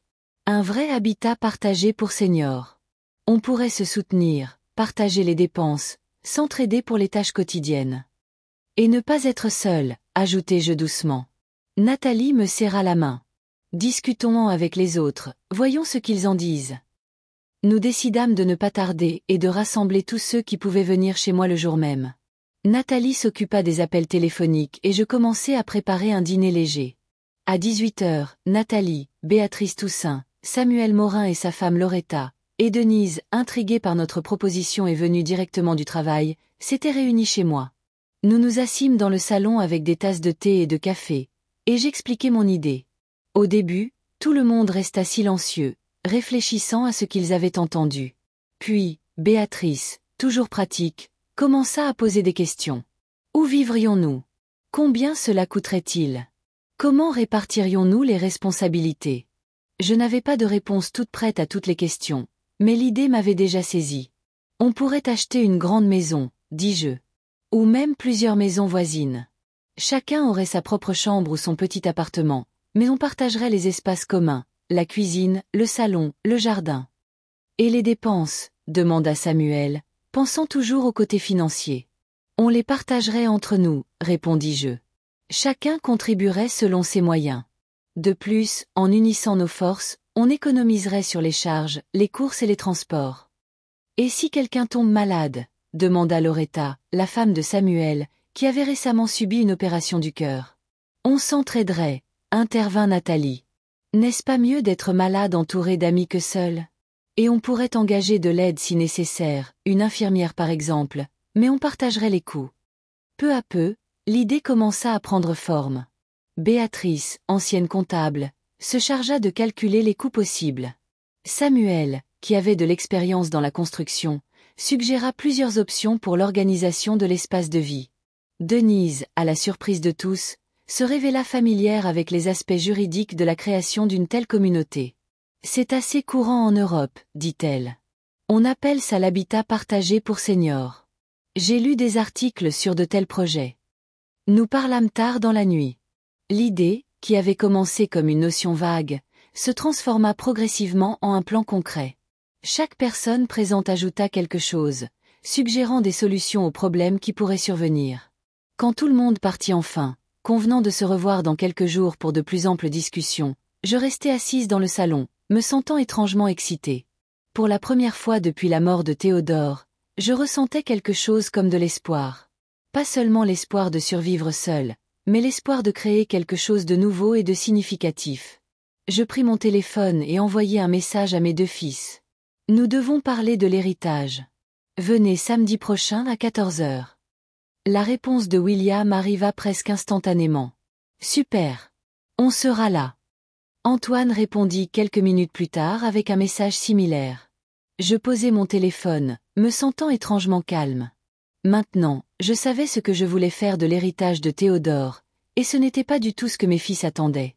Le lendemain, je rencontrai Étienne à son bureau pour discuter des modifications du testament. Il écouta mes plans avec intérêt et approbation. Théodore serait fier, dit-il quand j'eus fini d'expliquer. C'est exactement ce qu'il voulait dire quand il disait qu'il voulait que vous soyez heureuse et en sécurité. Tu penses que ça marchera ? Demandai-je, encore pas tout à fait sûr de ma décision. Je pense que c'est une idée brillante, hocha la tête Étienne. Et je suis heureux d'aider avec le côté juridique, de mettre en place la bonne structure, de protéger vos intérêts. Son soutien me donna confiance. Quand je quittai son bureau, je me sentis rajeunie de 10 ans. J'avais un but, un plan et des gens qui me soutenaient. Les jours suivants, mes amis et moi nous réunîmes presque quotidiennement pour discuter des détails de notre projet. Béatrice trouva plusieurs maisons adaptées qui pourraient être achetées. Samuel contacta un vieil ami architecte qui accepta d'aider avec le plan d'aménagement. Denise s'occupa des questions juridiques et Nathalie de l'organisation. À la fin de la semaine, nous avions un plan assez détaillé. Nous décidâmes d'acheter une grande maison dans la banlieue de Lille avec assez de chambres pour tout le monde et un grand jardin. Chacun de nous contribuerait financièrement selon ses moyens. Nous aurions chacun notre propre chambre ou petit appartement, mais nous partagerions les espaces communs. Nous décidâmes d'appeler notre projet « Nouveau départ ». C'était exactement ce que je voulais, non pas seulement vivre le reste de ma vie seule, mais commencer un nouveau chapitre avec des gens qui étaient devenus ma vraie famille. Samedi, avant l'arrivée de mes fils, Nathalie vint pour me donner un soutien moral. « Tu es sûre de vouloir tout leur dire maintenant ?» demanda-t-elle en m'aidant à mettre la table. « Peut-être que tu devrais attendre la lecture officielle du testament. » Je secouai la tête. Non, je veux qu'ils l'entendent de ma bouche. Je veux qu'ils comprennent que c'est ma décision, pas seulement celle de Théodore. Nathalie me serra la main. Je suis fière de toi, Véronique. Tu es plus forte que tu ne le penses. À 14 heures, la sonnette retentit. Nathalie alla à la cuisine pour nous donner une chance de parler seule, et j'allai ouvrir la porte. William et Antoine étaient à la porte, tous deux vêtus de costumes d'affaires, comme s'ils venaient à une réunion professionnelle. Pas de femmes, notai-je. Ils avaient probablement décidé qu'il valait mieux parler d'argent eux-mêmes. Maman. William s'avança et m'embrassa sur la joue. Tu as l'air en forme. Entrez. Je m'écartai, les laissant entrer. Nous allâmes dans le salon et je les invitai à s'asseoir. Ils choisirent le canapé et je m'assis en face d'eux dans le fauteuil de Théodore. Entre nous se trouvait une table basse avec des tasses de thé et une assiette de biscuits que personne n'allait manger. Alors, commença Antoine après une minute de silence gêné. Tu voulais parler de l'héritage. Je hochai la tête, rassemblant mes pensées. J'ai rencontré Étienne Roland, dis-je. Il m'a montré le testament de votre père. William se pencha en avant. Et qu'est-ce qu'il dit? La maison m'appartient entièrement, dis-je en le regardant droit dans les yeux, ainsi que la plupart des autres biens. Théodore vous a laissé, à toi et à Antoine, 50 000 € chacun. Étage 10 000 € pour l'éducation de chacun de ses petits-enfants. Les visages de mes fils changèrent. Je vis la déception qu'ils essayaient de cacher. Seulement 50 000. Antoine ne put cacher sa surprise. Mais la maison vaut bien plus que ça. Votre père m'a laissé la maison, répétai-je fermement. Et j'ai décidé ce que j'allais en faire. William se tendit. Et qu'as-tu décidé, maman? Je pris une profonde inspiration. Je vais la vendre. L'espoir apparut sur leur visage, que je douchai immédiatement. Mais l'argent ne servira pas à financer votre nouvelle entreprise. Alors où ira-t-il? Demanda sèchement Antoine. J'ai d'autres projets. Je commençai à leur parler du projet Nouveau Départ, de l'habitat partagé pour seniors, et de mes amis qui deviendraient ma nouvelle famille. Pendant que je parlais, leurs visages devenaient de plus en plus tendus. Quand j'eus fini, il y eut un lourd silence. Tu plaisantes, n'est-ce pas? Dit finalement William. Tu vas dépenser tout l'argent dans une sorte de communauté de vieux au lieu d'aider tes propres enfants? Ce n'est pas une sorte de communauté de vieux, répondis-je calmement. C'est mon choix sur la façon dont je veux vivre, et l'argent est à moi, pas à vous. Mais nous sommes tes enfants, s'exclama Antoine. Ta famille. Une famille. Je le regardai. Une famille va aux enterrements. Une famille demande comment tu fais face à ton deuil. Une famille ne compte pas l'argent alors que le corps est encore chaud. Ils détournèrent tous les deux les yeux, mais je pouvais voir que mes paroles ne les avaient pas vraiment blessés. Ils étaient trop concentrés sur la perte de l'argent qu'ils avaient espéré. Ce n'est pas juste, marmonna William. On comptait sur cet argent. De l'argent que vous n'avez pas encore reçu.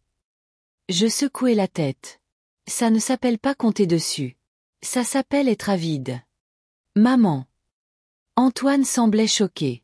Comment peux-tu dire ça? Je ne fais que constater les faits. Je haussai les épaules. Vous n'avez montré aucun intérêt pour moi ou votre père ces dernières années. Vous n'êtes apparu que lorsque vous aviez besoin d'argent ou de services. Aller chercher les enfants à l'école, les garder le week-end. Et maintenant, vous êtes contrarié que je veuille dépenser mon propre argent comme je l'entends. William se leva, le visage rouge de colère. Si tu penses qu'on va laisser passer ça, que allez-vous faire? Je me levai aussi, sentant une vague de détermination monter en moi. Poursuivre votre propre mère en justice? Allez-y. Étienne a déjà préparé tous les documents prouvant que je suis saine d'esprit et de corps. Antoine posa sa main sur l'épaule de son frère, essayant de le calmer. William, ne faisons pas ça. Il se tourna vers moi. Maman, on est juste surpris. C'est très inattendu. C'était inattendu pour moi aussi que mes fils ne viennent pas aux funérailles de leur père, répondis-je. La vie est pleine de surprises. Ils restèrent assis en silence, digérant l'information. Je pouvais voir les rouages tourner dans leur tête alors qu'ils essayaient de trouver une issue, un moyen de me convaincre de changer d'avis. Et tes petits-enfants? Demanda finalement William. As-tu pensé à eux? Bien sûr, hochai-je la tête. Comme je l'ai dit, Théodore a laissé 10 000 € à chacun d'eux pour leurs études, et je n'ai aucune intention de changer cela. Ils auront cet argent quand ils atteindront leur majorité. 10 000 €, marmonna Antoine. Ce n'est même pas assez pour un semestre dans une bonne université. Alors peut-être que vous devriez commencer à épargner pour l'éducation de vos enfants vous-même, je haussai les épaules, au lieu d'espérer un héritage. Ils me regardèrent tous les deux comme s'ils me voyaient pour la première fois. Peut-être que c'était le cas. J'avais toujours cédé avant, essayant de ne pas provoquer de conflit. C'était Théodore qui réglait les différends et cherchait des compromis. Mais maintenant il était parti, et j'avais enfin trouvé ma voie. C'est ta décision finale? Demanda William en se levant. Oui, hochai-je la tête. Et s'il vous plaît, ne perdez pas votre temps à essayer de me faire changer d'avis. Ma décision est définitive. Ils partirent peu de temps après, sans même toucher à leur thé. Ils ne m'ont pas serré dans leurs bras pour me dire au revoir ni dit quand ils reviendraient. Je savais que je ne les reverrais peut-être pas avant longtemps. Et étrangement, cette pensée ne me faisait pas aussi mal qu'avant. Quand la porte se referma derrière eux, Nathalie sortit de la cuisine. « Tu as tout entendu ?» demandai-je. Elle hocha la tête. « Tu as été merveilleuse, Véronique. Théodore aurait été fier de toi. » Je sentis les larmes couler sur mes joues. Pas de chagrin, mais d'un étrange sentiment de soulagement. C'était comme si un lourd poids avait été enlevé de mes épaules. « Tu le penses vraiment ?» demandai-je en essuyant mes larmes. « Absolument. » Nathalie me serra dans ses bras. « Tu t'es enfin mise en premier, et tu as raison de le faire. » Nous avons débarrassé les tasses de thé intactes et nous sommes assises dans la cuisine.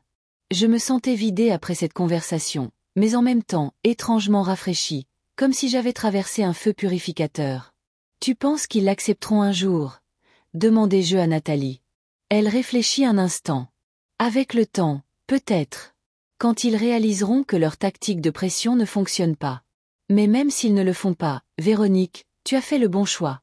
Tu mérites le bonheur et le soutien, et tu l'as trouvé avec nous. » Les jours suivants, notre projet Nouveau Départ avança à un rythme rapide. Nous avons trouvé la maison parfaite dans la banlieue de Lille, une grande demeure victorienne avec 6 chambres, un salon spacieux, une salle à manger et un immense jardin. La maison avait besoin de quelques travaux, mais Samuel nous assura que la plupart pourraient être faits par nous-mêmes à un coût minime. Béatrice, avec son expérience de comptable, élabora un plan financier qui permettait à chacun de nous de contribuer selon ses moyens tout en conservant notre indépendance financière. Denise consulta Étienne et ensemble, ils créèrent une structure juridique pour notre communauté qui protégeait les intérêts de chacun. Plusieurs autres personnes se joignirent à nous. Arthur Dubois, un ancien mécanicien d'usine qui avait perdu sa femme 2 ans plus tôt. Brigitte Simon, une institutrice à la retraite qui ne s'était jamais mariée. Et Raymond Petit, un ancien collègue de Théodore, veuf qui vivait seul dans une maison trop grande pour lui. Chaque soir, nous nous réunissions chez quelqu'un, le plus souvent chez moi ou chez Nathalie, et discutions des détails de notre projet. Nous nous disputions, rions, et parfois même nous querellions pour des broutilles, mais nous trouvions toujours un compromis. C'était comme créer une nouvelle famille, une famille basée non pas sur le sang, mais sur le respect mutuel et l'attention. Une semaine après avoir parlé à mes fils, je reçus un appel de William. Sa voix semblait réservée, mais pas aussi hostile que lors de notre dernière rencontre. « Maman. Antoine et moi avons réfléchi. » Il fit une pause. « Nous voulons nous excuser pour notre comportement. Tu as raison. Nous étions trop concentrés sur l'héritage. » J'étais trop surprise pour répondre. « On ne s'attendait pas à ce que tu sois si décidé, » continua-t-il. « Et ton idée de communauté, ça a l'air vraiment intéressant. » « Merci, dis-je finalement, ne croyant toujours pas à la sincérité de ses paroles. On aimerait en savoir plus. Peut-être passer le week-end prochain. Sans pression, juste pour parler. J'y réfléchis. Une partie de moi voulait croire que mes fils étaient vraiment pleins de remords. Une autre partie soupçonnait que ce n'était qu'une nouvelle tactique pour obtenir de l'argent. D'accord, dis-je finalement. Venez dimanche pour le dîner, et amenez les enfants. Je ne les ai pas vus depuis longtemps. Super, dit William, semblant soulagé. À dimanche. Je raccrochai et restai assise longtemps, pensant à la conversation. Peut-être que mes fils commençaient vraiment à réévaluer leur relation avec moi. Ou peut-être qu'ils changeaient simplement de tactique. Quoi qu'il en soit, j'étais prête à leur donner une autre chance. Mais maintenant, à mes conditions. Ce soir-là, je racontai l'appel de William à notre groupe réuni chez Béatrice. Sois prudente, prévint Nathalie.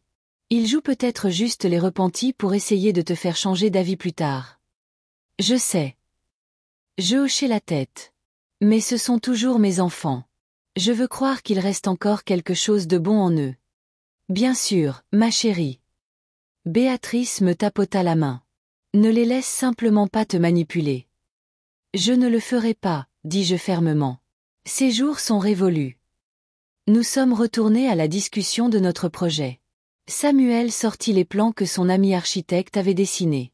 Nous nous penchâmes dessus, discutant de qui aurait quelle chambre, comment organiser les espaces communs, et quels changements devaient être apportés à la disposition existante. Pendant que nous parlions, je sentis une excitation grandir en moi. Ce n'était pas de l'anxiété, mais une agréable anticipation de quelque chose de nouveau et de bon. Pour la première fois depuis longtemps, je regardais l'avenir avec espoir au lieu de peur. Oui, j'avais perdu Théodore, et cette perte serait toujours avec moi. Ma relation avec mes fils ne serait peut-être jamais ce que j'avais rêvé. Mais j'avais trouvé une nouvelle famille. Des gens qui m'appréciaient, respectaient mes choix et étaient là pour moi dans les moments difficiles. Et ensemble, nous créions quelque chose d'incroyable. Pas seulement un endroit où vivre, mais une véritable communauté où chacun pouvait être lui-même. Où l'âge n'était pas une sentence, mais juste un nombre. Où la solitude laissait place au soutien mutuel et à l'attention. Le projet Nouveau Départ n'était pas seulement une réponse à mon deuil personnel ou à ma déception envers mes enfants. C'était une manifestation de ce que j'avais toujours cru, qu'une vraie famille n'est pas créée par le sang, mais par l'amour, le respect et le choix d'être là les uns pour les autres, dans la joie et dans la peine, dans la maladie et dans la santé, jusqu'à la fin de nos jours. Et dans cette rébellion tranquille contre les attentes de la société, contre la pression de mes enfants, contre la solitude et l'impuissance de la vieillesse, j'ai enfin trouvé ma voie et ma force. Une révolution silencieuse qui n'a pas changé le monde, mais ma propre vie et la vie de ceux qui ont décidé de me rejoindre dans ce voyage. Le dimanche matin était étonnamment clair. La lumière du soleil filtrait à travers les rideaux, créant des motifs dorés sur le sol de la chambre. Je me suis réveillée tôt malgré une nuit agitée. Aujourd'hui, une conversation difficile avec mes fils m'attendait. Et bien que j'ai confiance en ma décision, j'étais quand même nerveuse. Nathalie arriva vers 10 heures pour m'aider à préparer le dîner. Nous avons décidé de faire simple. Poulet rôti, salade de pommes de terre, légumes et tarte aux pommes en dessert. Les plats préférés de William et Antoine depuis leur enfance. Ce n'était pas que j'essayais de les soudoyer avec de la nourriture. Je voulais juste que cette rencontre soit plus chaleureuse que la dernière. « Tu es nerveuse ?» demanda Nathalie, coupant les légumes pour la salade. Je hochai la tête, sans lever les yeux de la pâte à tarte. Un peu. Je ne sais pas à quoi m'attendre. Peut-être qu'ils veulent sincèrement réparer notre relation. Ou peut-être que c'est juste une autre tentative pour mettre la main sur mon argent. Eh bien, dans tous les cas, tu as déjà pris ta décision, haussa les épaules Nathalie. Et ça ne changera pas, n'est-ce pas? C'est ça. Je souris, sentant une vague de confiance. Le projet Nouveau Départ est trop important, pas seulement pour moi, mais pour nous tous. Au cours des 2 dernières semaines, nous avions fait des progrès significatifs dans la mise en œuvre de notre plan. La maison en banlieue a été officiellement achetée. Nous avons versé un acompte commun et prévoyons de payer le montant restant après la vente de ma maison et de celle de Raymond. Samuel avait déjà commencé les rénovations, nous enrôlant tous comme aide. Béatrice avait élaboré un plan financier détaillé qui tenait compte des besoins de chaque membre de notre petite communauté. Denise et Étienne avaient finalisé les documents juridiques protégeant les droits de chacun. Nous avons fixé une date pour le déménagement, 2 mois plus tard, lorsque les principales rénovations seraient terminées. D'ici là, je prévoyais de vendre ma maison et de régler toutes les questions juridiques liées à la succession de Théodore. À 13 heures, la sonnette retentit. Je m'essuyai les mains sur mon tablier et allai répondre. Sur le seuil se trouvaient William et Antoine avec leurs femmes et leurs enfants. Mes 5 petits-enfants, de Léo, qui avait 16 ans, à la petite Louise, qui venait d'avoir 5 ans. Mamie. Louise se précipita vers moi et me serra les jambes. Je me penchai et la pris dans mes bras, sentant mon cœur fondre de tendresse. Comme je voyais rarement ces enfants, mes propres petits-enfants. Bonjour, ma chérie. Je l'embrassai sur la joue. Tu as tellement grandi. Les autres enfants s'approchèrent pour dire bonjour aussi, mais avec moins d'enthousiasme. Léo, l'aîné, hocha simplement la tête sans lever les yeux de son téléphone. Les jumeaux, Olivier et Oscar, les fils d'Antoine, me firent un câlin poli, et Emma, la fille cadette de William, m'offrit un sourire réservé. Entrez. Je m'écartai, laissant toute la famille entrer. Le déjeuner est presque prêt. Nathalie sortit de la cuisine, s'essuyant les mains sur un torchon. Les enfants la connaissaient. Les rares fois où ils venaient nous rendre visite avec Théodore, Nathalie était souvent là. Tati Nathalie. Louise fut une fois de plus la plus enthousiaste, courant vers elle pour un câlin. Bonjour, ma puce. Nathalie prit la petite fille. Qui veut m'aider à mettre la table? Les enfants, à l'exception de Léo qui était toujours absorbé par son téléphone, acceptèrent joyeusement d'aider, suivant Nathalie dans la cuisine. Mes fils, leurs femmes et moi restâmes dans le salon. Un silence gêné s'installa. William se balançait d'un pied sur l'autre. Antoine étudiait ses chaussures, et leurs femmes regardaient nerveusement autour d'elle. Alors, dit finalement William. Tu as l'air en forme, maman. Merci, hochai-je la tête. Les dernières semaines ont été productives. Oui, tu as mentionné un projet avec tes amis. Antoine tenta de montrer de l'intérêt. Le projet Nouveau Départ. Je hochai la tête. Je vous en parlerai pendant le dîner, mais d'abord, que diriez-vous d'un thé? Nous allâmes dans la cuisine où Nathalie et les enfants avaient presque fini de mettre la table. Louise disposait les couverts avec une expression sérieuse, comptant soigneusement pour s'assurer qu'il y en avait assez pour tout le monde. Les jumeaux portaient les assiettes et Emma aidait Nathalie avec la salade. Même Léo avait posé son téléphone et coupait maintenant du pain. Cette vision me réchauffa le cœur. Voilà à quoi devrait ressembler une famille. Tous ensemble, s'entraidant, travaillant vers un but commun. C'est dommage que des moments comme celui-ci aient été si rares dans nos vies. Le déjeuner fut étonnamment agréable. Nous parlâmes de l'école des enfants, du travail de William et Antoine, des derniers films que nous avions vus, du temps, de tout sauf de l'héritage et de mes projets. C'était un accord tacite de ne pas discuter de sujets sérieux. Devant les enfants. Après le déjeuner, Nathalie suggéra que les enfants aillent avec elle dans le jardin pour nourrir les oiseaux et jouer aux vieux jeux auxquels leur père jouait. Ils acceptèrent joyeusement, même Léo, qui semblait fatigué de rester à table avec les adultes. Lorsque nous nous retrouvâmes seuls, l'atmosphère changea immédiatement. La tension qui avait été cachée derrière une conversation polie refit surface. Alors, commença William, se raclant la gorge. Tu voulais nous parler de ton projet? Je hochai la tête et commençai à expliquer l'idée de Nouveau Départ, la maison que nous avions achetée, les gens qui nous avaient rejoints, nos plans pour vivre ensemble. Je parlais du côté financier, de la structure juridique, de la façon dont notre vie quotidienne serait organisée. Mes fils et leurs femmes écoutaient avec un étonnement croissant. « Et vous avez déjà acheté la maison ?» demanda Antoine quand j'eus fini. « Oui, hochai-je la tête. Nous avons versé un acompte. Nous paierons le reste après avoir vendu ma maison et celle de Raymond. »« Et cette maison ?» William fit un geste autour de la pièce. « Tu l'as déjà mise en vente ?»« Pas encore, mais je prévois de le faire la semaine prochaine. » Il y eut une pause. Je pouvais les voir échanger des regards, leurs esprits s'emballant, essayant de trouver un moyen de tourner la situation à leur avantage. « Maman, » dit finalement William, en essayant de paraître doux. « Nous comprenons que tu veuilles être indépendante, et c'est super, mais es-tu sûre qu'une étape aussi radicale soit la meilleure solution ? Peut-être y a-t-il un compromis. » « Quel genre de compromis suggérez-vous ? Demandai-je, même si je connaissais déjà la réponse. « Eh bien, par exemple, tu pourrais vendre la maison, acheter un appartement plus petit, et le reste de l'argent. » Il hésita. « Le partager entre nous. On pourrait t'aider à déménager, à t'installer. Et à gérer l'argent, ajouta Antoine. On pourrait l'investir pour que tu aies un revenu stable. » Je les regardai, me sentant étrangement calme. Malgré leurs assurances de remords, malgré le dîner de famille et la démonstration de sollicitude, ils ne pensaient toujours qu'à l'argent. Non, je secouai la tête. Ma décision est finale. Je vends la maison et l'argent ira à Nouveau Départ et à d'autres causes que je juge importantes. Quelles autres causes ? Demanda sèchement Vanessa, rejoignant la conversation pour la première fois. Je donne une partie de l'argent à une fondation qui aide les personnes âgées, répondis-je. Celles qui n'ont pas de famille ou de moyens pour vivre dignement leur vieillesse. Tu donnes notre argent à la charité, s'exclama Antoine avec indignation. Ce n'est pas votre argent. Je le regardai droit dans les yeux. C'est mon argent et l'argent de votre père, qui, soit dit en passant, aurait entièrement soutenu ma décision.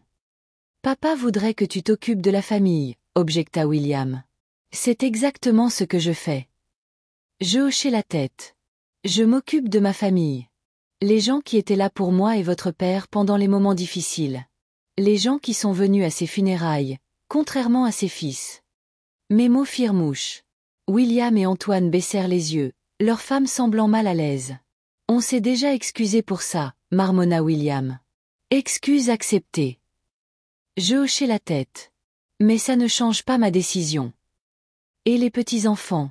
Demanda Jeanne, la femme d'Antoine. As-tu pensé à eux ? Bien sûr, je souris. Comme je l'ai dit, Théodore a laissé à chacun d'eux 10 000 € pour leurs études.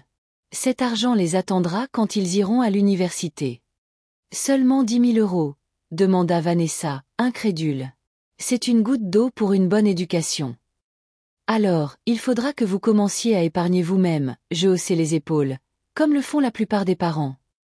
La conversation s'arrêta. Je pouvais voir la déception et la colère sur leur visage, mais aussi la compréhension qu'ils ne pouvaient pas changer ma décision. Eh bien, dit finalement William en se levant. Je suppose que nous devrions y aller. Sitôt. Je me levai aussi. Les enfants viennent de commencer à jouer dans le jardin. On a des choses à faire, dit-il en évitant mon regard. Léo doit réviser pour un examen et les jumeaux ont entraînement de foot. Je savais que c'était des excuses, mais je n'ai pas discuté. Ils étaient déçus et en colère, et ils avaient besoin de temps pour accepter ma décision, ou pour s'éloigner de moi pour de bon.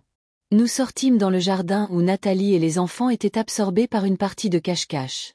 Louise venait de trouver Olivier caché derrière un rosier et le ramenait à la base avec un cri triomphant. « Les enfants, il est temps de partir », annonça William. « Mais papa », protesta Emma. « On vient de commencer à jouer. »« Une autre fois », dit-il fermement. « Préparez-vous. » Les enfants obéirent à contre-cœur, disant au revoir à Nathalie et à moi.